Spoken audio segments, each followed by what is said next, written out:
அழகான அமைதியான கிராமம். சுற்றிலும் பசுமை, குளிர்ந்த காற்று, கிறிஸ்மஸ் வரப்போகிறது என்பதைக் காட்டும் நட்சத்திர விளக்குகள். அந்த கிராமத்தில் ஆனந்த் என்ற ஒரு சிறுவன் தன் அம்மாவுடன் ஒரு சிறிய குடிசை வீட்டில் வாழ்ந்து வந்தான். அவர்கள் மிகவும் ஏழைகள்.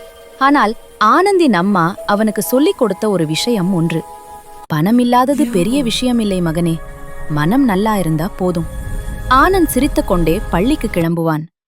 பள்ளியில் எல்லோரும் கிறிஸ்மஸ் பற்றி பேசிக் கொண்டிருந்தார்கள்.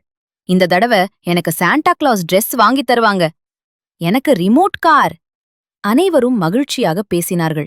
ஆனால் ஆனந்த் மட்டும் அமைதியாக ஜன்னல் வழியாக வெளியே பார்த்து கொண்டிருந்தான். அவனுக்கு பொறாமை இல்லை, ஆனால் ஒரு சிறிய ஏக்கம். நமக்கும் இப்படி ஒரு கிறிஸ்மஸ் வருமா என்று மனதில் நினைத்தான். அப்போது ஆசிரியர் வகுப்பிற்குள் வந்தார். குழந்தைகளே, இந்த கிறிஸ்மஸில் நாம் என்ன வாங்கப் போகிறோம் என்பதல்ல முக்கியம், நாம் யாருக்கு உதவப் போகிறோம் என்பதுதான் முக்கியம். ஆசிரியரின் வார்த்தைகள் ஆனந்தின் மனதில் ஆழமாக பதிந்தது. கிறிஸ்மஸ் முன்னிரவு, இரவு நேரம், குளிர் அதிகமாக இருந்தது. ஆனந்த் தேவாலயத்திலிருந்து வீட்டுக்கு திரும்பிக் கொண்டிருந்தான். அப்போது சாலை ஓரத்தில் ஒரு வயதான தாத்தா குளிரில் நடுங்கிக் கொண்டிருந்ததை பார்த்தான். அந்த தாத்தாவின் முகத்தில் பசி, தனிமை, வலி. ஆனந்த் நின்றுவிட்டான். ஆனந்த், நமக்கே சரியான போர்வை இல்ல, இவங்க கிட்ட என்ன செய்ய முடியும்? வீட்டுக்கு போய் அம்மாவை பார்த்தான்.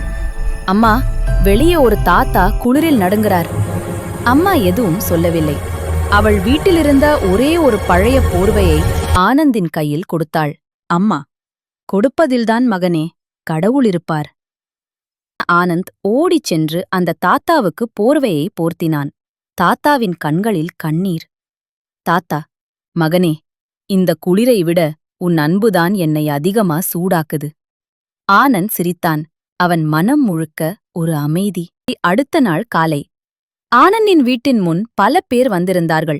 அந்த தாத்தா இந்த கிராமத்தின் மிகவும் மதிப்புக்குரிய பெரியவர் என்பதும் நேற்று நடந்ததை அவர் அனைவரிடமும் சொன்னதும் அப்போதுதான் தெரிந்தது. கிராமத்தார் அனைவரும் ஆனந்துக்கு புதிய உடைகள், புத்தகங்கள், இனிப்புகள் வழங்கினார்கள்.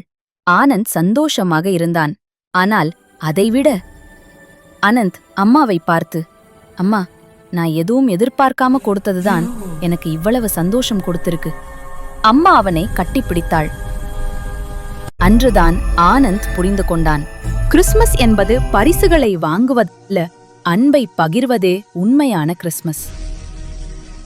கொடுப்பதில்தான் உண்மையான மகிழ்ச்சி உள்ளது, அன்பை பகிர்வதே உண்மையான கிறிஸ்மஸ். இந்த கதையிலிருந்து நாம் கற்றுக்கொண்ட பாடம் என்ன நண்பர்களே, சொல்லுங்க.